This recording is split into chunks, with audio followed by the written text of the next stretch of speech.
Picture a busy cafe on a Saturday morning. Dozens of smartphones, laptops, and smart TVs all pull data through the exact same Wi-Fi router. With all that invisible traffic flying through the air, how does the router actually know which specific device gets a YouTube video and which one gets a private email? The answer relies on something called a MAC address, which stands for Media Access Control. You can think of it as a permanent name tag built directly into your device. When a device is built at the factory, the manufacturer hardwires this unique address into the physical circuitry of the device's internal network hardware. Because it's literally built into the Wi-Fi chip, the address itself cannot be changed. If an IP address is a street address, where you are, a MAC address is a permanent name tag, who you are. Move to a new cafe, your IP changes, but your MAC stays exactly the same. IP addresses are required to route data across the vast global internet to the right building. But once the data gets inside that building, MAC addresses handle the final, local delivery to your specific screen. Looking at this diagram, we see the standard format of a MAC address. It's a unique 12-character code made of a specific combination of numbers and letters. This string of characters is not random. It is carefully divided into two distinct halves. The first 6 characters are an organizational identifier.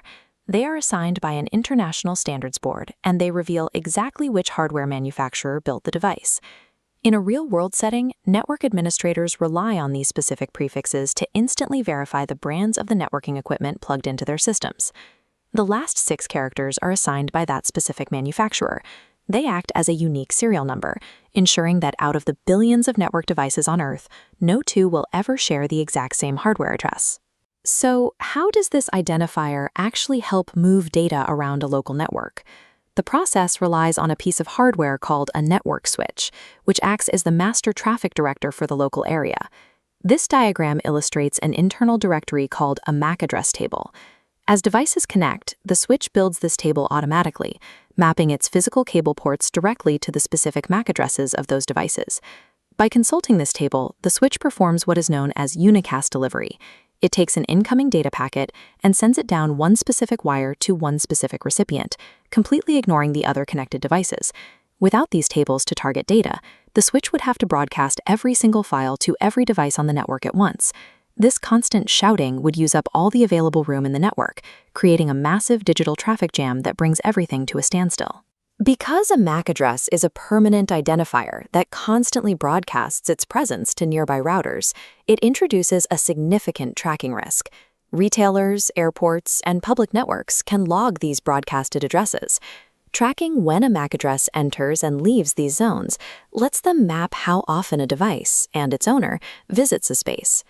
To counter this hardware vulnerability, modern operating systems introduced a software defense known as MAC address spoofing, or randomization. As we see in this animation, the physical address built into the hardware isn't erased. Instead, your phone or laptop will intercept the signal and broadcast a fake, temporary MAC address when scanning for public Wi-Fi.